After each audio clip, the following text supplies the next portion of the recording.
Hello everyone, this is Istakhar Khan, instructor of workshop Calculation and Science, Ahmad Abdullah गरीब private industrial training institute के YouTube channel में आप सभी का स्वागत है। स्टूडेंट्स, लास्ट सेशन में हमने पढ़ा कि फ्रैक्शन क्या होता है और फ्रैक्शन के कितने टाइप्स होते हैं और हम उन टाइप्स को किस तरीके से पहचान सकते हैं कि वो कौन से टाइप का फ्रैक्शन है। स्टूडेंट्स, आज का सेशन हमारा वहीं से कंटिन्यू करना है, उससे रिलेटेड यानी फ्रैक्शन से रिलेटेड हमको आज सम सॉल्व करना है जो हम आज स्टार्ट करने वाले हैं। तो आइए स्टूडेंट्स, आज का सेशन हम लोग स्टार्ट करते हैं। जैसा कि आप लोग देख रहे हैं, क्वेश्चन नंबर 1 लिया हुआ है मैंने, सिंप्लीफाई। क्वेश्चन को पढ़ लेते हैं। 3 टाइम्स 1/3 माइनस 2 टाइम्स 3/8, इस सब को हमको सॉल्व करना है। सॉल्व करने से पहले हम देख लेते हैं ये जो क्वेश्चन है, क्वेश्चन के जो पार्ट्स दिख रहे हैं आपको, ये दो पार्ट में है 1 और 2। ये पार्ट हम चेक कर लेते हैं ये कौन सा फ्रैक्शन है। जैसा कि आप देख रहे हैं इसको टाइम्स में है, यानी ये क्या है, मिक्स फ्रैक्शन है। इधर भी आप देखेंगे, इधर भी आपका टाइम्स में है, तो ये भी आपका क्या है, मिक्स फ्रैक्शन है। अब क्या करेंगे, हम कभी भी हम सम सॉल्व करते टाइम पर हमको ये ध्यान रखना रहता है कि मिक्स फ्रैक्शन को कभी हम सॉल्व नहीं कर सकते जब तक वो हमारा इम्प्रॉपर फ्रैक्शन में नहीं आ जाता। तो ये जो मिक्स फ्रैक्शन है इसको पहले हमको इम्प्रॉपर फ्रैक्शन में लाना होगा, उसके बाद हम इसको सॉल्व करेंगे। तो स्टार्ट करते हैं। 3 3 9, 9 प्लस 1 आपका हो गया 10/3। रूल क्या बोलता है, ये 3 इसके साथ मल्टीप्लाई करेगा और जो मल्टीप्लाई करने के बाद जो नंबर आएगा उसके साथ जो टर्म है आपका, न्यूमरेटर का जो टर्म है वो आपको उसमें प्लस करना होता है। तो 3 3 9 प्लस 1 आपका हो गया 10/3, माइनस ले लिया मैंने, माइनस है तो फिर सेम यहां 8 2 16 और प्लस 3 करेंगे आपका हो जाता है 19/8। नेक्स्ट स्टेप पे आते हैं। अब देख लीजिए यहां पर है 10/3 जो कि आपका इम्प्रॉपर फ्रैक्शन है, यहां पर है 19/8 यानी ये भी आपका इम्प्रॉपर फ्रैक्शन में आ गया। अब हम इसको सॉल्व करेंगे। रूल क्या बोलता है, अपने पास दो टर्म है बेटा, तो सॉल्व करने का तरीका क्या है कि ये नंबर यहां जाकर मल्टीप्लाई करेगा और ये नंबर यहां जाकर मल्टीप्लाई करेगा। तो मैं डायरेक्ट मल्टीप्लाई ना करके पहले हम लोग उसको शो कर लेते हैं।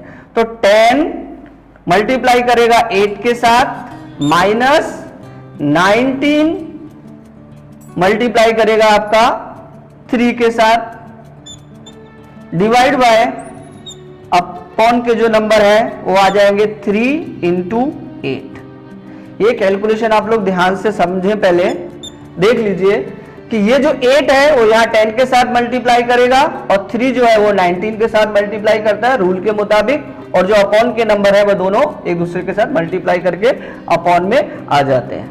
अब सॉल्व कर लेते हैं, मींस कैलकुलेशन आपका स्टार्ट हो जाता है। तो कैलकुलेशन आप देख रहे हैं यहाँ पे क्या है, 10 को 8 से मल्टीप्लाई हो रहा है और मिडल में माइनस है, और यहाँ पर है 19 मल्टीप्लाई 3 जो भी आपका मल्टीप्लाई। तो मल्टीप्लाई कर लेता हूं, 10 8 जा होता है आपका 80, माइनस 19 3 जा होता है आपका 57, डिवाइड बाय 8 3 जा आपका होता है 24। देख लीजिए आप लोग, इसको मैंने यहां मल्टीप्लाई किया, 10 8 जा 80, 19 3 जा हो गया आपका 57 और अपॉन में मल्टीप्लाई किया 3 × 8 यानी आपका हो गया 24। ये कंडीशन हो गई। अब क्या आ गया स्टेप, सिर्फ आपका माइनस हो रहा है, तो इसमें से मैं इसको माइनस कर देता हूं। तो माइनस करने पे क्या है बेटा, यहाँ 10 हो गया, 10 में 7 आ गया आपका 3, और यहाँ कितना हो गया आपका 7 में से 5 गया तो आपका बचता है 2, और अपॉन में आ गया आपका 24। देख रहे हैं स्टूडेंट्स, अपना आंसर कितना आता है 23/24। 23/24 ये आंसर हो गया, फाइनल आंसर, जो कि अपना आंसर अभी भी ये जो आंसर है किसमें है, फ्रैक्शन में है। जैसा कि मैं आपको लास्ट सेशन में बताया था कि फ्रैक्शन को पहचानने का तरीका जो हम लोग लास्ट सेशन में सीखे थे आप, तो 23/24 अगर आपसे ये कोई पूछता है कि ये जो फ्रैक्शन है फ्रैक्शन में तो है, कंफर्म है ये फ्रैक्शन में, लेकिन ये कौन से टाइप का फ्रैक्शन है? तो ये कौन सा फ्रैक्शन है? प्रॉपर फ्रैक्शन है, जो कि मैंने आपको इसकी डेफिनेशन के साथ बताया था कि अगर न्यूमरेटर का टर्म छोटा है डिनोमिनेटर से तो वो क्या होता है? Proper fraction. तो आप देख सकते हैं 23 छोटा है 24 से, तो ये हो गया आपका प्रॉपर फ्रैक्शन। स्टूडेंट्स, अब लेता हूं मैं क्वेश्चन नंबर 2, उसको हम लोग सॉल्व करते हैं। जैसे आप देख रहे हैं question number 2, simplify 6 times 1/4 divide by 3 times 1/8। Calculation में आपको अच्छे से पता है प्लस होता है, माइनस हो सकता है, डिवाइड हो सकता है और मल्टीप्लीकेशन हो सकता है।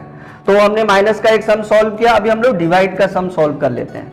तो आप देख लीजिए क्वेश्चन है हमारा 6 टाइम्स 1/4, जो कि ये टाइम्स में है, पहले हम इसको इम्प्रॉपर फ्रैक्शन में ले आते हैं। तो 6 4 जा 24 और 1 आपका हो गया 25 डिवाइड बाय 4। डिवाइड का सिंबल ले लिया मैंने, इसको भी कैलकुलेट कर लेते हैं। 3 8 जा 24 और 1 होता है आपका 25/8, ये आपका आ गया। अब स्टेप देखिए, मिडल में जो है क्या है? वो डिवाइड का साइन है। यहां पे कैलकुलेशन आपको ध्यान रखना है कि ये जो डिवाइड का साइन है इसको सॉल्व करने का क्या तरीका है? तो डिवाइड के बाद का जो नंबर है, अगर उस नंबर के हम नंबर को इंटरचेंज कर दें तो ये सिंबल पे क्या फर्क आता है? ये डिवाइड की जगह जो है वो हो जाता है मल्टीप्लाई। देख लीजिए 25/4 और ये डिवाइड की जगह सिंबल हो जाएगा आपका मल्टीप्लाई, और ये जो सेकंड पार्ट के जो नंबर है वो इंटरचेंज हो जाएंगे, यानी नीचे का टर्म ऊपर चला जाएगा और ऊपर का टर्म नीचे आ जाएगा। तो ये हो जाएगा आपका 8/25। बात यहाँ पे क्लियर कर लीजिए, समझ लिए ठीक से। ये जो सिंबल आपका है क्या है? डिवाइड का सिंबल है। इस डिवाइड के सिंबल को आप अगर चेंज करना चाहते हैं तो रूल क्या बोलता है कि डिवाइड के बाद का जो भी आपका फ्रैक्शन है उसके नंबर को अगर आप इंटरचेंज कर दें, यानी नीचे का टर्म ऊपर ले लें और ऊपर के टर्म को अगर आप नीचे ले लें, तो यहाँ पे जो साइन है वो चेंज हो जाएगा और वो कन्वर्ट हो जाएगा आपका मल्टीप्लाई में, जो कि हमको फिर इजी हो जाएगा। नेक्स्ट पॉइंट पे आते हैं कि अब ये सिंबल दिख रहा है आपको मल्टीप्लाई में है, तो मल्टीप्लाई में सॉल्यूशन का क्या टाइप है कि अगर कैंसिल होता है तो पहले हम कैंसिल कर लेते हैं। अगर न्यूमरेटर का टर्म डिनोमिनेटर के टर्म से कैंसिल हो रहा है तो हम उसको पहले कैंसिल करने के बाद ही हम आगे कंटिन्यू करेंगे।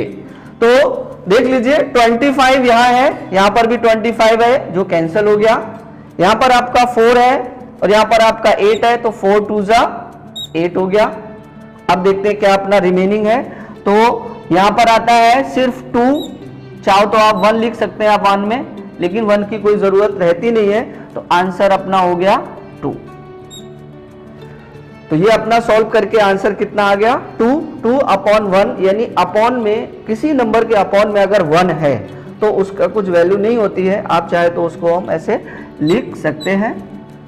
स्टूडेंट्स, अब हम लोग लेते हैं क्वेश्चन नंबर 3, जो कि मैंने लिया है, आप लोग देख रहे हैं। Simplify 8 times 1/2 minus bracket 4 times 1/3 plus 2 times 1/6 और ब्रेकेट क्लोज। इसको हम लोग सॉल्व करते हैं रूल के मुताबिक। ये जो है अभी अपना मिक्स फ्रैक्शन में है, इसको हम पहले इम्प्रॉपर फ्रैक्शन में लाते हैं, फिर आगे सॉल्व करेंगे। तो 2 8 जा 16 और 1 आपका हो गया 17/2 माइनस ब्रेकेट 4 3 जा 12 और 1 आपका हो गया 13/3 प्लस यहाँ भी 2 6 जा 12 और 1 हो गया आपका 13/6 और ब्रेकेट क्लोज। अब हम ये देख लेते हैं कि हमारा कैलकुलेशन क्या हो रहा है, मीन्स हमारे फंक्शन क्या आ रहे हैं, मीन्स प्लस माइनस क्या है, ब्रेकेट्स क्या है। तो रूल क्या बोलता है कि अगर ब्रेकेट है तो पहले ब्रेकेट के अंदर को सम सॉल्व कर लो, या फिर ब्रेकेट के बाहर साइन अगर प्लस और माइनस है तो हम साइन चेंज कर लेते हैं, फिर उसके आगे हम लोग कंटिन्यू करते हैं। तो ये हो गया आपका 17/2 माइनस, देखिए रूल क्या बोलता है, अगर ब्रेकेट के बाहर माइनस का साइन है तो अंदर के साइन को चेंज कर देगा। ब्रेकेट के अंदर अगर प्लस का साइन है तो वो माइनस हो जाएगा, अगर माइनस का साइन है वो प्लस हो जाएगा माइनस करने पे। अगर यहाँ पर प्लस का साइन होता तो ब्रैकेट के साइन पर कोई भी फर्क नहीं पड़ता है। तो अभी अपना माइनस का साइन है इसलिए यहाँ पे साइन पे फर्क पड़ेगा, मीन्स ये माइनस है तो अंदर मल्टीप्लाई करेगा ये, तो माइनस का ये जो प्लस है इसका माइनस हो जाएगा। तो अपना हो जाएगा 13/3 माइनस 13/6। ये अपनी कंडीशन अभी आ गई जब हमने ब्रैकेट को ओपन कर दिया। रूल अपना ध्यान रखना है कि माइनस का साइन अगर ब्रैकेट के बाहर है तो अंदर के साइन को चेंज कर देता है। अब देख लीजिए हमारे पास है 17/2 माइनस 13/3 माइनस 13/6। अभी जो टर्म है तो 1 2 3 टर्म है। अगर ये 2 टर्म्स होते तो बहुत आसान होता है, हम इस नंबर का यहाँ मल्टीप्लाई करके यहाँ पर कर दे, जैसा कि हमने क्वेश्चन नंबर 1 में सॉल्यूशन सॉल्व किया था। अभी अपने पास जो है 3 टर्म है, उनको हम ऐसे सॉल्व नहीं कर सकते, तो उसके लिए क्या होता है, हमको जो अपॉन के टर्म है उनका हमको एक एलसीएम फाइंड करना होता है, फिर हम उसको सॉल्व कर सकते हैं। तो अपॉन के टर्म है 2 है 3 है और 6 है, इनका हम लोग पहले एलसीएम फाइंड कर लेते हैं। तो एलसीएम का मतलब क्या होता है कि जो नंबर्स हमारे पास हैं वो नंबर्स एक ही नंबर से डिवाइड करना होता है। मीन्स हम अगर 2 से डिवाइड करता हूं तो 2 तो डिवाइड हो रहा है, 3 डिवाइड नहीं हो रहा है तो उसको हम वैसे ही कैरी कर लेते हैं, और 6 डिवाइड होगा तो होगा 2 3 जा 6। फिर अब देख लेते हैं, मैं अगर 3 लेता हूं यहां पर तो 1 तो 1 ही रहने वाला है, 3 1 जा 3 हो जाएगा और ये 3 1 जा 3 हो जाएगा। तो आंसर आएगा अपना 2 × 3, इन नंबर्स को हमको मल्टीप्लाई करना होता है, ये हो जाएगा 6। एलसीएम लेने का फायदा क्या है कि हमको बार बार कैलकुलेशन करने की जरूरत नहीं पड़ती है। तो अपना एलसीएम कितना है 6, जिसको मुझे यहां लिखना है, डिवाइड बाई लेना है और उसके अपॉन में लिखना है 6। अब आप इस कैलकुलेशन को बहुत ध्यान से समझेंगे। अब पहला वाला जो पार्ट है आपका 17/2, इस पार्ट को पहले हमको सॉल्व करना है, फिर इसी तरीके से बाकी के पार्ट को सॉल्व करना है। तो रूल क्या बोलता है, जो आपका न्यूमरेटर है वो वैसे का वैसे ही रहेगा और यहाँ पे मल्टीप्लाई का साइन लेकर छोड़ दीजिए। ये जो 2 है, इस 2 से इसको डिवाइड करना होता है और जो नंबर आएगा वो यहाँ पर मल्टीप्लाई करेगा। तो 2 से आपको मैं 6 को डिवाइड करूं, क्या आएगा 2 3 जा 6, तो यहां पर आएगा आपका 3 माइनस सेम 13 ले लिया मैंने, मल्टीप्लाई ले लिया। अब इस 3 से इस 6 को डिवाइड करिए तो 3 2 जा होता है आपका 6, यानी 2 यहां पर आकर मल्टीप्लाई करेगा।